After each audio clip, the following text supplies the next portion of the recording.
One of the things I've thought about for a long time is that I've been trying to figure out what gives people's lives meaning. And tragedy gives life its negative meaning. And nobody disputes that. Even if you're nihilistic, you're not going to dispute the fact that tragedy gives life negative meaning. So when nihilists say that life is meaningless, that isn't exactly what they mean. They mean that life is suffering, but there isn't anything transcendent about it that you could set against that suffering. That's nihilism.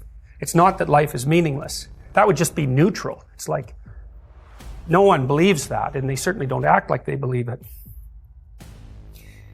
In order to have any positive meaning in your life, you have to have identified a goal, and you have to be working towards it. And there is a technical reason for that. And the technical reason, as far as I can tell, is that the circuitry that produces the kind of positive emotion that people really like is only activated when you're proceeding towards a goal that you value.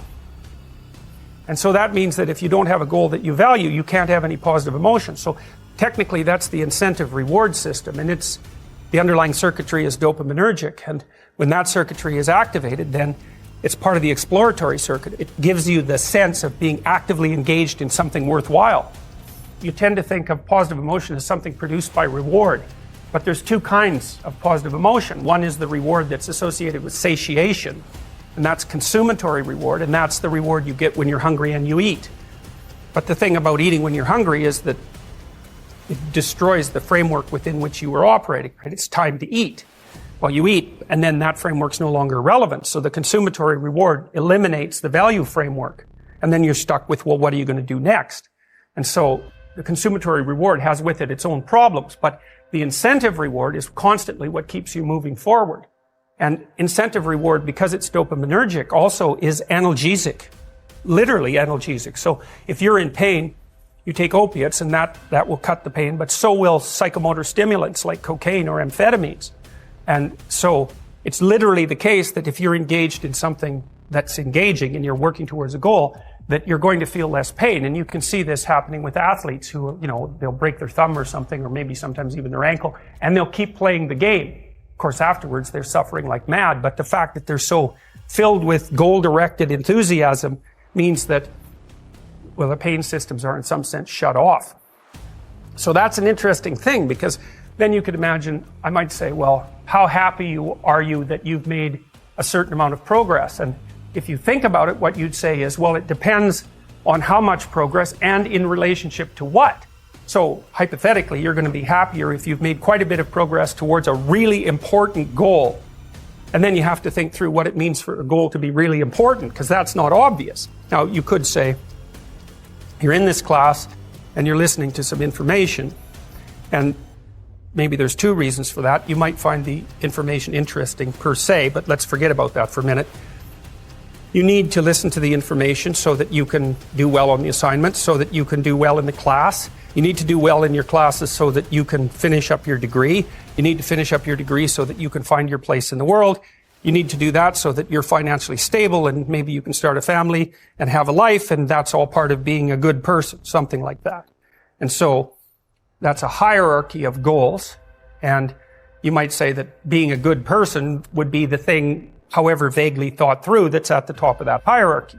And then when you're doing things that serve that ultimate purpose, then you're going to find those more meaningful, and that meaning is actually produced as a consequence of the engagement of this exploratory circuit that's nested right down in your hypothalamus. It's really, really old.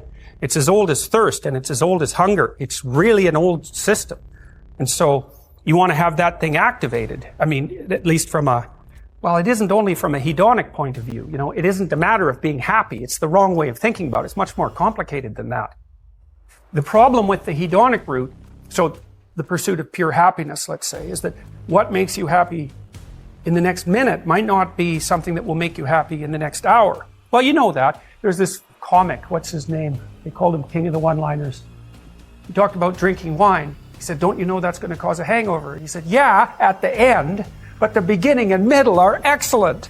And so that's really the problem with hedonism, right, is that to pursue something that makes you happy in the immediate present risks sacrificing many things, but at least, let's say, your hedonism in the medium to long term. And of course, that is one of the major problems with drug use. And alcohol is a really good example of that, because whatever hedonic kick you might get from it that moment at night, you're going to pay for almost completely, or maybe even more so, because the next day you're much more jittery and anxious. And that's a direct consequence of withdrawing from the drug. So when you have a hangover, you're in alcohol withdrawal.